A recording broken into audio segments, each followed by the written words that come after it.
Morning sir. तो आज हम सबसे पहले मेथड ऑफ टीचिंग, शिक्षण की विधियाँ, इसके बारे में विस्तार से अध्ययन करेंगे। जैसे सबसे पहले इसके बारे में बताना चाहूँगा, जिस प्रकार आपने डिवाइस ऑफ टीचिंग्स पढ़े हैं, लगभग उसी से रिलेटेड आपका शिक्षण की विधियाँ है। इस शिक्षण की विधि में हम बहुत सारे विधियों का कैसे प्रयोग करते हैं, एक शिक्षक कक्षा कक्ष में शिक्षण की विधियों को कैसे वह प्रयोग करता है, इससे रिलेटेड हम इसको जानने का प्रयास करेंगे। तो शिक्षण की जनरली अगर मैं विधि की बात करूं तो विधि का मतलब होता है रास्ता।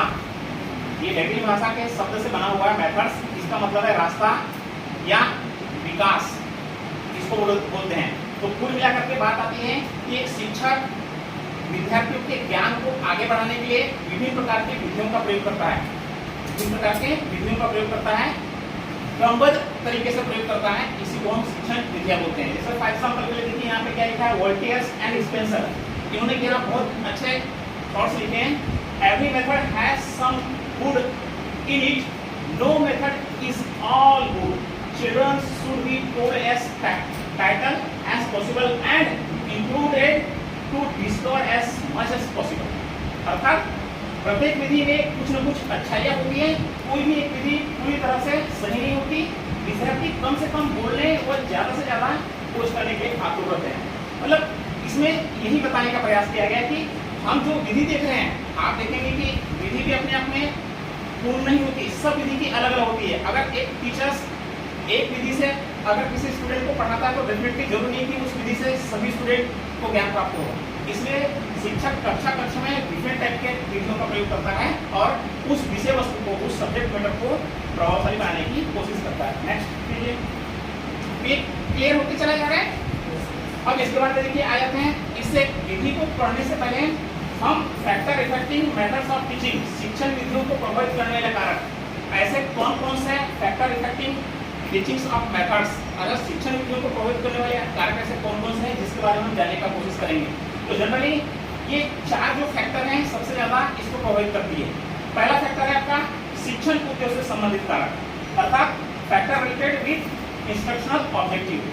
शिक्षण उद्देश्य से संबंधित कारक का मतलब क्या, यहाँ क्या बताया गया है कि जब शिक्षक कक्षा में पढ़ाने आता है तो वह शिक्षण के उद्देश्य, उसके शिक्षण के उद्देश्य कैसे होने चाहिए, शिक्षण का जो उद्देश्य क्या स्पष्टता है क्या, उसमें सरलता है क्या, अगर मैं उद्देश्य का निर्माण करता हूँ तो वो छात्रों के किस पहलुओं का विकास करेगा, XYZ इत्यादि शिक्षण के उद्देश्य से संबंधित कारक जो है कहीं न कहीं प्रत्यक्ष रूप से या इनडायरेक्ट रूप से उसको प्रभावित करता है। दूसरा आपका क्या है, विषय वस्तु से संबंधित कारक, फैक्टर रिलेटेड विद कंटेंट। विषय वस्तु कैसा होना चाहिए, छात्र के लेवल के अनुसार है कि नहीं, उसके शिक्षण स्तर के अनुसार है कि नहीं, उसका आयु स्तर के अनुसार है कि नहीं, आयु, एज, मेमोरी, IQ लेवल्स इत्यादि। ये इसमें इससे संबंधित बहुत सारे कारक आएंगे, इसका डिटेल्स में बताऊंगा तो बहुत सारी चीजें आएगी। तो ये आपका विषय वस्तु से संबंधित कारक भी कहने की प्रत्यक्ष और अप्रत्यक्ष रूप से एक कक्षा कक्ष प्रक्रिया को प्रभावित करती है। इसके बाद हम आ जाते हैं अध्यापक से संबंधित कारक, फैक्टर रिलेटेड टू टीचर्स। ये कारक कैसे हो जाएंगे अध्यापक से संबंधित कारक में, शिक्षक को उस विषय वस्तु का पूर्ण ज्ञान है कि नहीं, शिक्षक कौन कौन से इस विषय वस्तु में कौन कौन से विधियों, कौन कौन से प्रिंसिपल्स, कौन कौन से मैक्सिम्स इत्यादि का वहाँ इसमें प्रयोग करा है, शिक्षक की भाषा स्पष्ट है कि नहीं, शिक्षक का शब्द प्रोसेस स्पष्ट है कि नहीं, इत्यादि जो इसमें आ जाएंगे। बहुत सारे फैक्टर्स है अगर हम इसकी बात करते हैं। फिर इसके बाद आ जाते हैं लास्ट में आपका फैक्टर रिलेटेड टू स्टूडेंट्स, विद्यार्थी से संबंधित कारक। अब आप लोगों से संबंधित कारक कौन कौन से होंगे, क्या विद्यार्थी से संबंधित कारक में क्या विद्यार्थी पेशेंस के साथ उस विषय वस्तु को सुनते हैं, क्या अगर ये विषय वस्तु बना है उसके क्षमता के अनुसार, उसकी प्रेरणा के अनुसार, उसकी बुद्धि लब्धि के अनुसार, तो क्या स्टूडेंट इसमें कुछ स्टूडेंट का प्रोग्रेस हो पाता है, क्या छात्र पूरी प्रॉपर वे के साथ उस विषय वस्तु को सुनते हैं, अगर कक्षा कक्ष की प्रक्रिया हो रही है तो क्या छात्र और टीचर्स के बीच में अंतरक्रिया हो रही है, आदि बहुत सारी बातें इसमें आएगी जो आपसे फैक्टर से संबंधित है। अगर एक शिक्षक विषय वस्तु को लेकर के पढ़ाता है और डेफिनेटली अगर आप पूरी तल्लीनता के साथ अगर उसको सुनते हैं तो उसका पॉजिटिव इफेक्ट डेफिनेटली पड़ेगा। आप उस विषय वस्तु को ज़्यादा से ज़्यादा समझने का प्रयास करेंगे और समझेंगे डेफिनेटली। अगर आप उसको पूरी बारीकी के साथ पूरी शिक्षक के हाव भाव, मुद्राओं को देखते हुए और उस विषय वस्तु को देखते हुए अगर आप नहीं सुनते हैं तो डेफिनेटली इसका प्रभाव नेगेटिव पड़ेगा और आप उस विषय वस्तु को उतने अच्छे ढंग से नहीं सुनेंगे जितने अच्छे ढंग से आप समझ पाएंगे। ओके, नेक्स्ट कीजिए।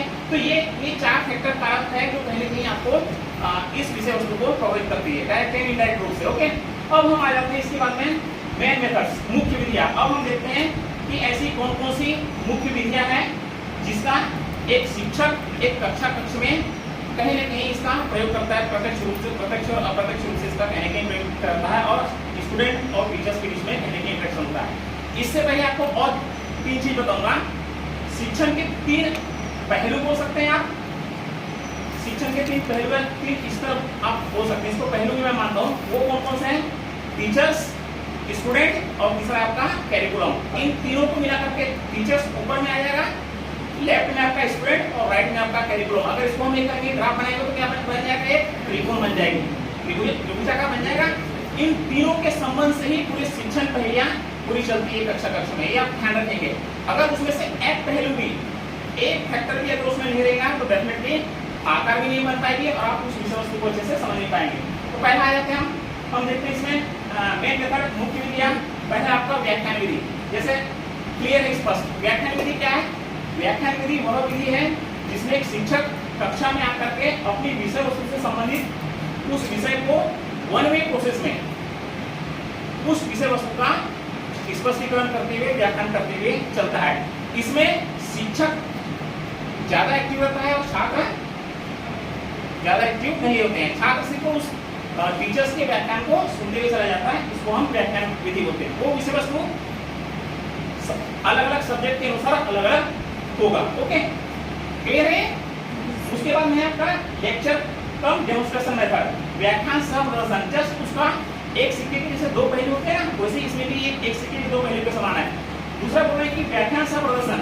व्याख्यान सह प्रदर्शन विधि वह विधि होता है जिसमें शिक्षक व्याख्यान के साथ साथ कुछ उस विषय वस्तु से संबंधित मॉडल्स हो सकता है, वह पीपीटी हो इत्यादि का वह प्रदर्शन करते हुए उसको समझाने का प्रयास करता है। फॉर एग्जाम्पल के लिए जैसे ज्योग्राफी के स्टूडेंट्स, साइंस के स्टूडेंट्स, साइंस के टीचर्स, ज्योग्राफी के टीचर्स, ये आप देखेंगे कि उस विषय वस्तु से संबंधित कुछ मॉडल ला सकते हैं। वो एक्टिव लर्निंग मॉडल हो सकता है, स्टडी मॉडल हो सकता है, XYZ जो भी है। तो ये इसका मतलब ये कि इसमें व्याख्यान के साथ साथ वह उस विषय वस्तु को मॉडल के रूप में प्रदर्शित करते हुए उसके बारे में पूरा विस्तार से समझाते हुए चलता है। यहाँ पे आप देखेंगे, यहाँ पे टीचर भी एक्टिव होते हैं और छात्र भी ज्यादा एक्टिव दिखाई देते हैं। तीसरा पॉइंट है हमारा डिस्कशन मेथड, विचार विमर्श या परिचर्चा विधि इसको बोलते हैं। डिस्कशन में सर विचार विमर्श या परिचर्चा विधि।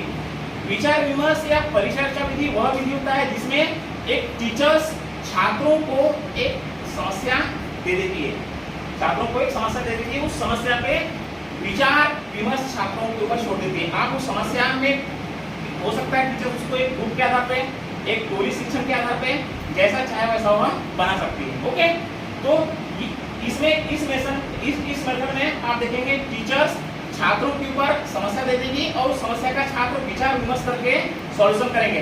एक तो ग्रुप वाइज आप उस समस्या का समाधान करके आप बता सकते हैं प्रेजेंटेशन के माध्यम से, या फिर सिंगल भी आप उस समस्या का समाधान कर सकते हैं। लास्ट में टीचर्स इस विधि के माध्यम से उसका कंक्लूजन करता है, ये विधि को कहलाती है। ओके, अगला है आपका डिबेट्स मेथड, वाद विवाद विधि।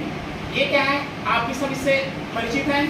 वाद विवाद विधि वह विधि होता है जिसमें शिक्षक अपनी विषय वस्तु से संबंधित यहाँ पे भी स्टूडेंट को कुछ टॉपिक्स या कुछ प्रकरण देते हैं, उस प्रकरण को वाद विवाद के माध्यम से समझाने का प्रयास करते हैं। इस विधि में शिक्षक निष्क्रिय रहता है और छात्र पूरे सक्रिय होते हैं और उस समस्या क्या उस प्रकरण को वाद विवाद के माध्यम से, डिबेट के माध्यम से बताने का प्रयास करते हैं पूरे कक्ष में। चाहे इसको तो आप अभी वर्तमान में हम देखेंगे तो जनरली शिक्षक क्या करते हैं, किसी नेताओं के नाम में, किसी राजनेताओं के नाम में, किसी महापुरुषों के नाम में क्या करते हैं, टीम बना देते हैं और टीम बना करके उस समस्या का को एक एक करके 2 टीम के बीच में वाद विवाद करते हैं और सॉल्यूशन करने का प्रयास करते हैं। Okay, clear?